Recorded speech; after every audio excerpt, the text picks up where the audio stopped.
Pera idumadami parang ulan sa tagulan. Mga galamay ni boss umabot kahit saan mula Tondo hanggang Davao. Di mo kayang pigilan, hawak ang timon ng laro. Siya ang may patakaran. Mataas ang lipat parang agila sa himpapawid. Walang makakaharang kahit sino'y di makasamid. Paldo si boss, paldo si boss, kahit saan mapunta pera ang sagot. Paldo si boss, paldo si boss, lahat ng galaw niya big time at malupit. Nasa mesa niya'y ginto, hindi plato. Kotsa'y kumikinang parang bagong pintura ng oto. Mga mata ng tao laging nakatuon sa kanya. Bawat galaw ng boss parang pelikula, bida siya. Pero ang musika tugtog sa bawat galaw. Maganda kasi dito na pwesto. May mga butas ba na ano, na surkat. Dam. Ano si Mr. Joy? Ano si Mr. Joy? Lapya. Lapya. Wow. Yun. Yaw. Lapya daw.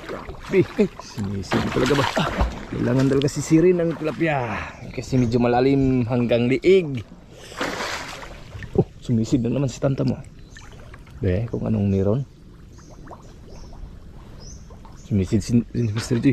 Huli tam. Ano kumuha na pang bukog. Kasi malalim yung butas. Malalim ang butas. Kailangan sisirin tapos pasok yung ano, kahoy sa loob para kung mayroong isda lumabas. Oh, sumisid na. Malalim na dito mga kamaster. Oh. Malalim na yan. Nakakinto na ako Nakakinto. Kinto sa Tagalog tam? Sagol eh, Tagalog Bisaya. Grabe naman sa Kataluga. Nanay? Huli? Wala daw, walang laman. Tawas Tagalog no, kinto. Nakakinto na ako mga kamaster ito. Tawa. Uhuy. Ano ba yan? Saan namin mahuli? Dito sa... Wala. Wala. Malalim mga kamaster. Malalim kasi nakakinto na ako.